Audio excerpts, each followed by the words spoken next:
Ngjarja që do të tregoj me lejen e Zotit ka ndodhur në vendet muslimane. Mes të tjerave, protagonisti i ngjarjes thotë: derisa po vija nga një udhtim i largët, Allahu kishte caktuar që ulsja ime në aeroplan të jetë afër disa të rinjve të shkujdesur, të cilët ishin mjaft të zhurmshëm dhe pothuajse kishin mbuluar ajrin me tym duhani. Nga urtësia e Allahut, aeroplani ishte plotësisht i mbushur dhe nuk mund të ndërrojë ulsen time. Përpjekja për t'u larguar nga problemet me anë të gjumit ishte e pamundur. Kur u bën më të zhurmshëm, fillova të lexoj çfarë do nga Kurani butësisht. Pas pak, këtë të rinj filluan të qetësohen. Disa nga ta filluan të lexojnë gazeta e disa nga ta ra në gjumë. Papritmas, me një zë pak më të lartë, njëri nga ta më tha: "Mjaft, mjaft." Mendova se e bezdisa atë për shkak se zëri im ishte pak i ngjirur. Kështu që i kërkova falje dhe vazhdova të lexoj, vetëm sa veshët e mi dëgjonin.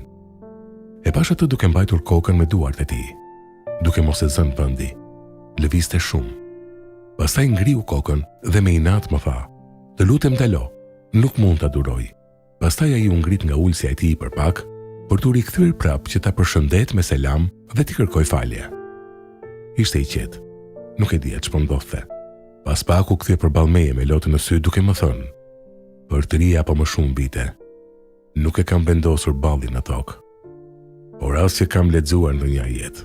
Gjatë të gjithë muajt jam në këtë udhtim dhe nuk ka vepër të keqe që nuk e kam kryer." Pastaj të pashty duke lexuar Kur'an, dhe e gjithë bota ime u kthye në zymtësi, si dhe zemra më mbush me dëshpërim. E ndjeja sikur dikush po më mbyt mua. E ndjeja se çdo ajet që lexoni të vinte në trupin tim si kamxhik. I thash vetes time se do të zgjas kjo shpërfillje. Ku do të shpije kjo rrugë? Çfarë do të ndodh pas gjithë këtyre marrëzirave? Pastaj shkova në banjë. E dini pse? Më erdhi një nevojë shumë e madhe që të qaj. Unë fola me të rreth teubes, pendimit dhe rikthimit tek Allahu. Unë ndjej i qetë me këtë. Kur ateroi aeroplani, ai më ndaloi dhe u duk sikur donte të rrinte larg shokëve të tij. Ai më pyeti shumë seriozisht: "A mendon se Allahu do ta pranojë pendimin tim?" I thash: "Nëse je i sinqertë dhe serioz në pendimin tënd, atëherë Allahu do t'i falë të gjitha mëkatet e tua." Ai pastaj tha: "Megjithatë, kam bërë shumë gjëra të këqija." I thash: "A nuk e dëgjuar që Allahu thot: thuaj, o robërit e mi, të cilët e keni ngarkuar me shumë gabime veten tuaj, mos e humni shpresën ndaj mëshirës së Allahut, pse vërtet Allahu i fal të gjitha mëkatet. Ai është që shumë fal dhe është mëshirues." E pash pastaj duke buzëqeshur me gëzim, si të sytë ju mbushën me lot. Pastaj më përshëndeti dhe shkoi. I lartësuar qoftë Allahu.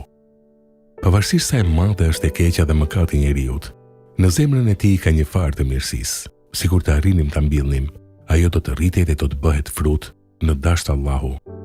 Kjo farë e mirësisë gjithmonë lufton në zemrën e njeriut, edhe nëse është e mbështjellur me një shtresë të tekave dhe dëshirave.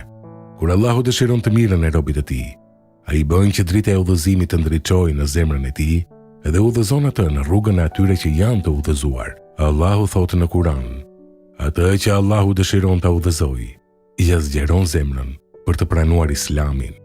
Atë që dëshiron ta lërë të humbur, zemra e tij ja bën shumë të ngushtë, sikur të ngjitej në qiell."